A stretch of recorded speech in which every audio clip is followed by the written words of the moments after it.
अच्छा, अब आपके पास जो नेक्स्ट टॉपिक है वो आपके पास आ जाता है लिमिट ऑफ अ फंक्शन, कि एक फंक्शन की आपने लिमिट कैसे फाइंड आउट करनी है, लेकिन फंक्शन को डिफाइंड होना चाहिए। जब तक फंक्शन डिफाइंड नहीं होगा तो आप उसकी लिमिट कैसे फाइंड आउट करेंगे। यहाँ पे वो कहता है एक फंक्शन है, F is a function, real number से रियल नंबर तक उसकी रेंज है, बी अ फंक्शन। देन जब भी आप किसी फंक्शन पर लिमिट अप्लाई करते हैं कि limit X approaches to A, F of X is equal to L. L आपके पास कोई भी वैल्यू आ सकती है जिसको आप कांस्टेंट वैल्यू भी कह सकते हैं, ठीक है। यहाँ पे फंक्शन की लिमिट फाइंड आउट करने का ये तरीका उसने बताया है, ठीक है, कि अब एक्स अप्रोच करता है ए पे, ठीक है, F of X is equal to L पे। इसके एक हमारे पास बेहतरीन एग्जांपल आपके पास इस तरह से है कि ये आपके पास एक ग्राउंड है, ठीक है। आपको पता है जब मैच होता है, क्रिकेट मैच की हम बात कर लेते हैं, ये ग्राउंड है, ये प्लेयर्स आपके पास खेल रहे हैं, ठीक है। बैट्समैन जब बॉल को हिट करता है और वो बॉल इस बाउंड्री लाइन पे चली जाती है, ठीक है। आपको पता है वहाँ पे एक वायर लगी होती है, ठीक है, कि एक बॉल जो है अगर बैट्समैन उस बॉल को हिट करता है और अगर वो बॉल जो है आपके पास वो जो एक वायर लगी हुई है उस वायर को टच कर जाती है तो वो कहते हैं जी दिस इज़ द फोर, आपके पास जिसको चौका कहा जाता है कि चौका हो गया। अगर वो स्टेडियम में पहुंच जाती है बॉल तो वो आप कहते हैं सिक्सेस हो गए, ठीक है। This the best example of the function कि एक limit X approaches to A, F of X is equal to L. इसके क्या मतलब, यहाँ पे अगर हम इसकी एग्जाम्पल यहाँ से हम लेते हैं, क्या मतलब, एक बॉलर ने बॉल करवाई, बैट्समैन ने उसको हिट किया, बॉल को हिट किया बैट के ज़रिए, ठीक है, अप्रोच किया उसको एक तरह से, बॉल को जब हिट किया तो लिमिट एक अप्लाई हो रही है फंक्शन के ऊपर। वो वहाँ से जब उसको हिट करता है तो वो जब अगर बाउंड्री लाइन पे चली जाती है तो जितने भी आपके पास बाउंड्री लाइन को टच करती है तो वो फोर आ जाता है। अगर वो बाउंड्री लाइन को टच नहीं करती तो बैट्समैन जितने स्कोर कर लेता है वो स्कोर आपके काउंट हो जाते हैं, ठीक है। This the best example of the limit of a function. इसी तरह से अगर हम इसको मैथमेटिकली देखते हैं, वो क्या है कि limit X approaches to 3, 2x is equal to 6 के उसने कहा इसको प्रूफ करते हैं, ठीक है। अप्रोच का मतलब है कि वो हो सकता है एग्जैक्ट वैल्यू ना आए। अप्रोच का मतलब होता है कि आपके पास हो सकता है 3 से अबव भी हो सकती है, 3 से लो भी हो सकती है। लेकिन यहाँ पे चूंकि हमारे डिफरेंट राइटर्स ने जस्ट ये कॉन्सेप्ट दे दिया है कि अगर x अप्रोचेस टू 3 है तो इसका मतलब x को इक्वल टू 3 लिख दीजिए आप, ठीक है।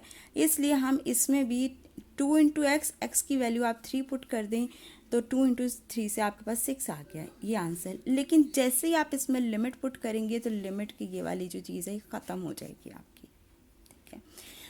अभी मैंने कहा कि यहाँ पे अगर इसको वायर को टच किया तो 4 आ जाएगा, अगर वायर से कम होगा तो बैट्समैन ने जितने स्कोर किए हैं वो काउंट होंगे, अगर वायर से बाहर आ जाएंगे तो वो आपके 6 में काउंट हो जाएंगे स्टेडियम में जाने की वजह से। सेम एग्जांपल, इक्वल पे आ जाएगा तो 3 आ जाएगा, और बाकी अगर लेस पे और ग्रेटर पे जो आएगी, नेगेटिव और पॉजिटिव पे जो वैल्यूज़ आ जाएंगी वो आप देखें कि भी क्या उसको किस तरह लिमिट को डिफाइन किया गया है। यहाँ पे राइट हैंड लिमिट की बात करता है, वो कहता है a function F is set to have the right hand limit L1, कि एक फंक्शन के ऊपर अगर आप राइट हैंड लिमिट अप्लाई करते हैं तो उसका आंसर L1 आता है as X tends to through a values greater than A. इसके क्या मतलब है कि तमाम पॉजिटिव वैल्यूज़ पे ग्रेटर देन ए एक्स की लिमिट अप्रोच करेगी ए पॉजिटिव पे। इसका मतलब राइट हैंड लिमिट 3 से, अगर ए कह रहा है पॉइंट तो उससे तमाम बड़ी वैल्यूज़ जो होंगी उनको जब भी आप पुट करें तो आपके पास आंसर L1 आ जाए या कांस्टेंट आ जाए, कुछ भी आ जाए वैल्यू आपके पास, तो वो आपके पास राइट हैंड लिमिट कहलाएगा, ठीक है। अगेन आपको एक्सप्लेन कर रही हूँ कि अगर एक्स इज इक्वल टू 3 पे आता है, इस बाउंड्री लाइन को ये वायर को टच करता है तो 4 आ जाता है। अगर इस बाउंड्री लाइन से कम पे चला जाता है तो बैट्समैन ने 2 स्कोर किए हुए हैं तो वहाँ पे 2 का स्कोर आ जाएगा, जिसको आप कह देंगे एक्स अप्रोचेस टू, हम यहाँ पे 4 माइनस कह देते हैं, ठीक है, क्योंकि 4 को टच करेगा, वाई को टच करेगा तो 4 आ रहा है, अगर वायर से नीचे पे आ जाएंगे तो यहाँ पे जितने भी वायर से बैट्समैन में वायर यहाँ पे बॉल ने टच नहीं किया, लेकिन बैट्समैन ने जितना स्कोर कर लिया है, बैट्समैन ने जितना स्कोर कर लिया है वो आपके पास, अगर उसने स्कोर 2 किया तो वो 2 काउंट हो गया। अब वायर अगर उसने बॉल ने बैट को हिट किया है और वो इस वायर से बाहर आ जाती है, स्टेडियम पे आ जाती है, तो एक्स अप्रोचेस टू 4+ हो गया। ठीक है, क्योंकि इसको हम बाउंड्री लाइन को 4 कह रहे हैं कि इसको जैसे टच करेगा 4, तो 4+ पे हम कह देते हैं वो 6 आ जाता है। ठीक है, देखें ये राइट हैंड लिमिट आ जाएगी पॉजिटिव पे, ये लेफ्ट हैंड लिमिट, और ये x = 4 पे इक्वल टू लिमिट। ठीक है, ये आपके पास एग्जाम्पल आ रहा है। इसी तरह से लेफ्ट हैंड लिमिट आपको कहता है कि a function f is set to have an left hand limit. ठीक है, as x tends to A through values less than a से लेस देन हो जाएंगी। Limit x approaches to a minus f of x is equal to L2 कि a minus पे आप define करें और उसको कोई भी फंक्शन के ऊपर वैल्यू डिफाइन करें तो जो भी वैल्यू आएगी वो आपके पास कांस्टेंट कंसिडर कहलाएगी। ठीक है, सेम मैंने आपको इसकी थोड़ी सी एग्जांपल दे दी है, अगर फिर भी कन्फ्यूजन है तो डिस्कस कर सकते हैं आप मेरे से। ठीक है, चलें, एक ब्रैकेट फंक्शन हमने पीछे पढ़ा था, उसकी वैल्यू फाइंड आउट करने को कहा गया है। ये ब्रैकेट फंक्शन की डेफिनेशन आपने पीछे पढ़ी हुई है। यहाँ पे क्या कहता है, लिमिट x अप्रोचेस टू 2+ पे। ठीक है, 2+ का क्या मतलब है, 2 में कोई भी नंबर आप ऐड कर लीजिए, और ये x is the bracket function. जब भी आप 2 में कोई नंबर ऐड करेंगे उसके ऊपर ब्रैकेट फंक्शन की डेफिनेशन अप्लाई करेंगे। मैंने 2 में एक नंबर h को ऐड कर दिया है। ठीक है, जब हम 2 में h को ऐड करते हैं तो इसका मतलब ये x था वेरिएबल, तो x की लिमिट आ रही थी, तो यहाँ पे h आएगा तो h की लिमिट आएगी, तो h अप्रोच कर जाएगा आपके पास 0 पे। ठीक है, कैसे h अप्रोच करेगा, जब आप यहाँ पे x की जगह 2 लिखेंगे ना, तो 2+ h से तो ये कैंसिल होके h इज इक्वल टू यहाँ पे 0 आ जाएगा। 2+ की बात कर रहा है तो आपको इसलिए डिफाइन करने के लिए कि 2+ h एक नंबर, हमने उसमें एक कांस्टेंट वैल्यू को ऐड कर लिया है, 2+ h। अगर मैं ब्रैकेट फंक्शन की डेफिनेशन देखूँ, हमारे पास है ग्रेटेस्ट इंटीजर। ठीक है, यहाँ पे 2+ h में नॉट ग्रेटेस्ट इंटीजर और not greater than of x, इससे बड़ा नहीं होगा ग्रेटेस्ट इंटीजर।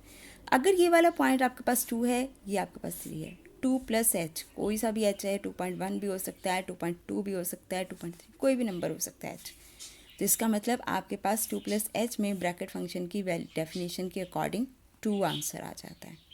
ठीक है, ये आपके पास है। जैसे आपने h की लिमिट पुट कर दी यहाँ पे 0, तो 2 आ गया, 2 का ब्रैकेट फंक्शन आपके पास ये डिफाइन कर रहा है।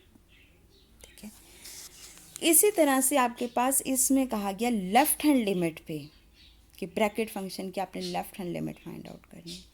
लिमिट x अप्रोचेस टू 2- पे, 2- का मतलब है x में 2 में कोई भी नंबर आप माइनस करते हैं तो जाहिर सी बात है वो 2 में से जब भी आप कोई नंबर माइनस करेंगे वो लेस हो जाएगा।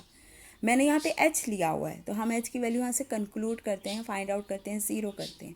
लेकिन अगर आप देखें 2 में से 0.5 को माइनस करें तो 1 से बड़ा हो जाएगा लेकिन 2 से छोटा हो जाएगा।